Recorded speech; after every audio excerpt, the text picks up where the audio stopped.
how do you do? Because if it's the cofactor and not the transfusion causing the problem, you shouldn't have any problem, right?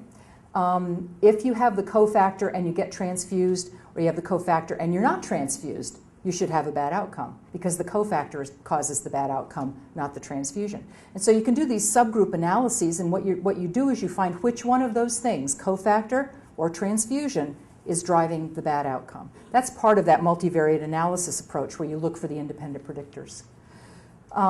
So keep that in mind. In England, they have a very similar situation as the Rao group had with the international studies for the acute coronary syndrome. In their nationalized health plan, one thing you have to do when you do a CABG is you have to enter a whole bunch of data about the patient into a database.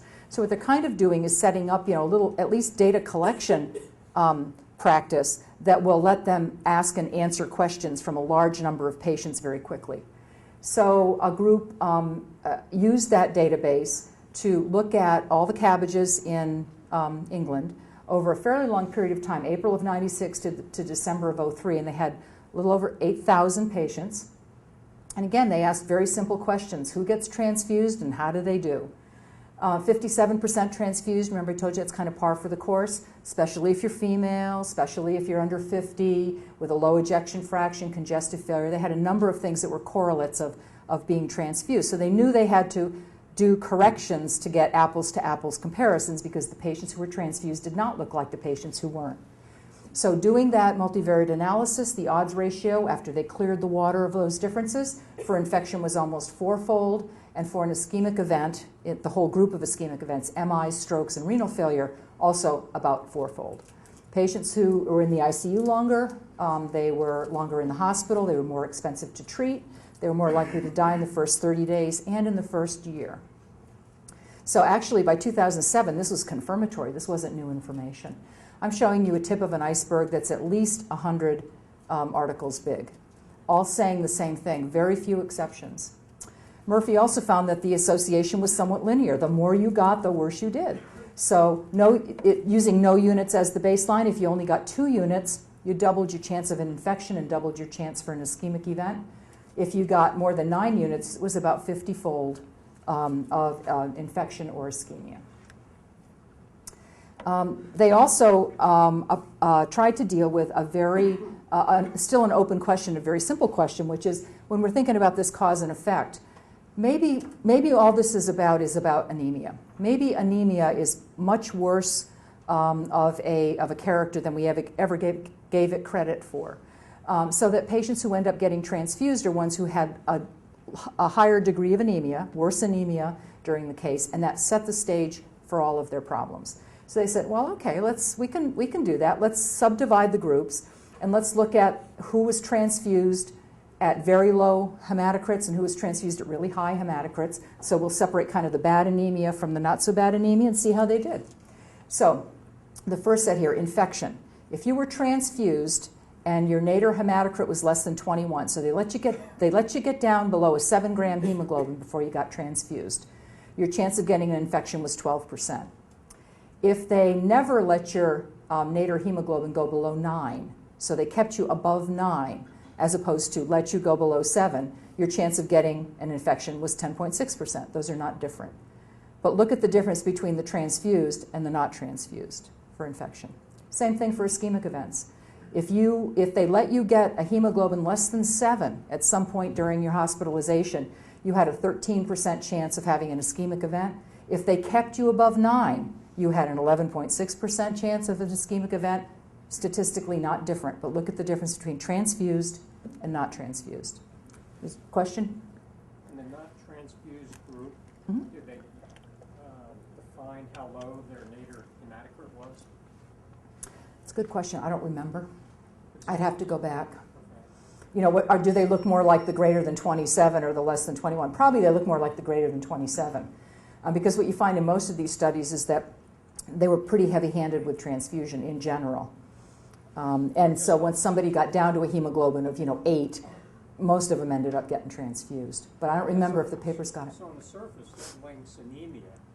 The not transfused group was the group that didn't get a low Right, but neither was the nadir hematocrit greater than 27 group. That's also, there was another group that got transfusion and they never had a hemoglobin below 9, and they did badly. So I guess you could. Another hypothesis would be, well, anemia lets your hemoglobin go below 12, and it's dangerous. Yeah, you'd have to go back because there would be quite a few patients not transfused with hemoglobins less than 12. You're right. I mean, he's asking the question down in the range of 7 to 9, and not higher up. So he says, you know, so we're going to set a trigger for transfusion in CABG patients.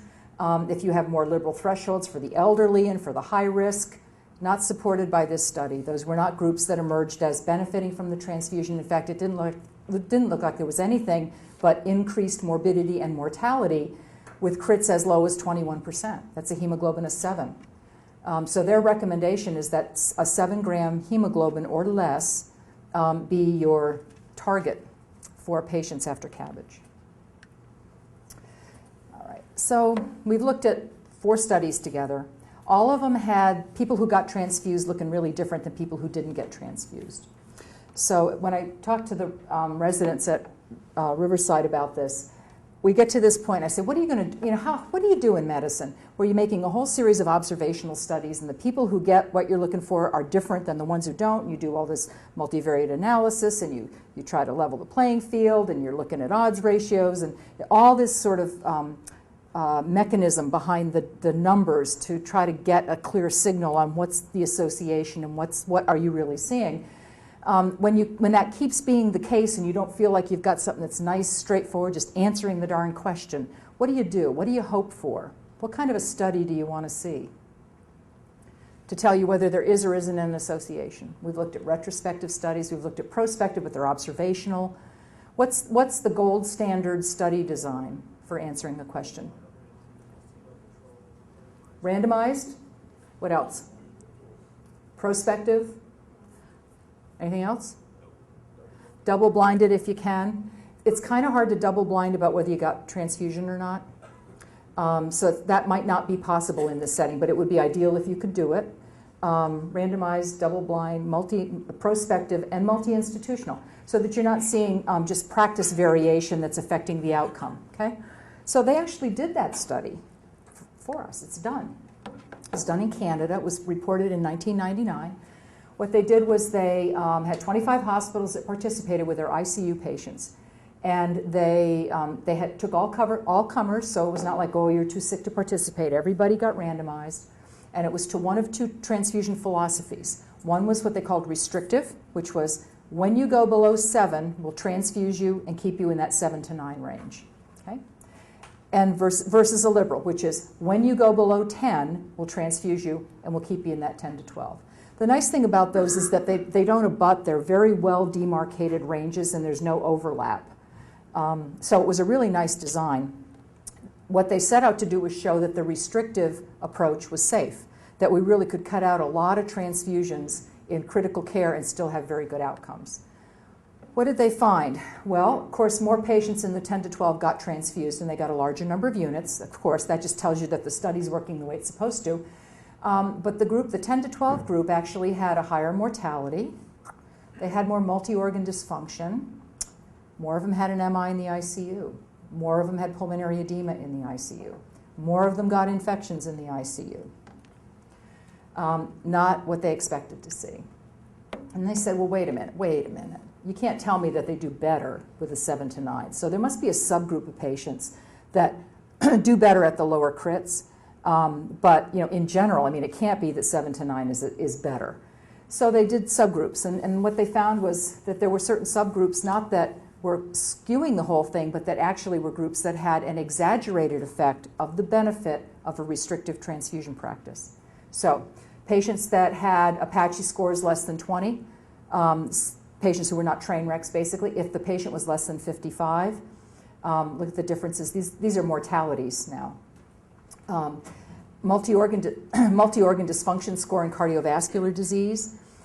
In the group who were in intensive care because of cardiovascular disease, they did not see a difference in mortality. But even that is a pretty powerful observation, given that most people think that